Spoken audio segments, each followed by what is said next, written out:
La parade de Noël est-elle devenue payante à Disneyland Paris? Certains médias ont mis en titre une info en partie erronée, informant que la parade de Noël est devenue payante à Disneyland Paris.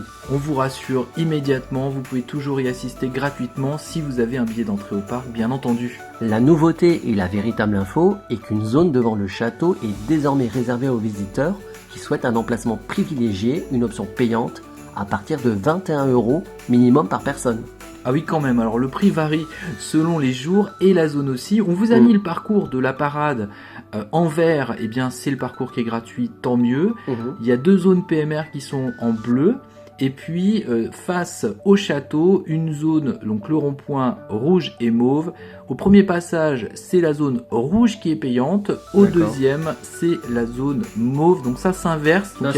Il y a une partie gratuite, une partie payante quand même. C'est pas l'ensemble du hub qui est devenu payant. Oui, mais quand même une grande zone en tout cas. Certes, cette option existe maintenant depuis quelques mois pour des shows et certains spectacles, comme pour la Disney Stars on Parade depuis mars. Il y a eu moins de bruit en tout cas. Oui, ça a moins fait parler, peut-être parce que l'emplacement n'était pas aussi symbolique ou fort, puisque là, pour la parade de Noël, Mickey et sa parade étincelante, c'est une grande partie du hub de Central Plaza face au château qui est réservé. Ah oui, la moitié quand même.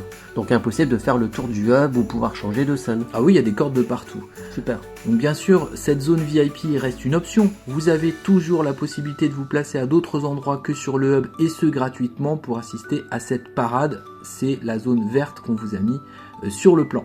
On détériore clairement l'expérience visiteur, qu'on soit dans cette zone ou pas.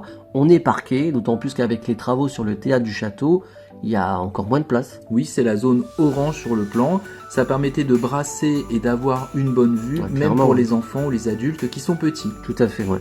Et après avoir développé les premiers access rendant payants les coups-de-fil des attractions, souvenez-vous, les fast-pass, voilà.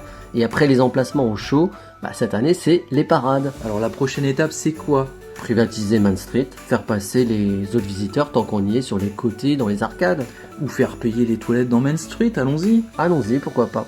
En tout cas, j'ai l'impression que le client régulier, notamment les fans, ne sont plus les bienvenus dans le parc. Oui, je pense qu'on n'est pas les seuls à le penser. N'hésitez pas d'ailleurs à le commenter. Toutefois, on constate quand même que les zones payantes rencontrent un fort succès, il y a une demande. Oui, elles sont toujours pleines. Ouais, donc il y a un réel besoin. Disneyland Paris véhicule pourtant de belles valeurs du vivre ensemble, notamment dans le show Together. Oui, c'est vrai. C'est différent. Alors dites-nous en commentaire qu'est-ce que vous pensez de cette décision. N'hésitez pas à commenter et à partager cette vidéo.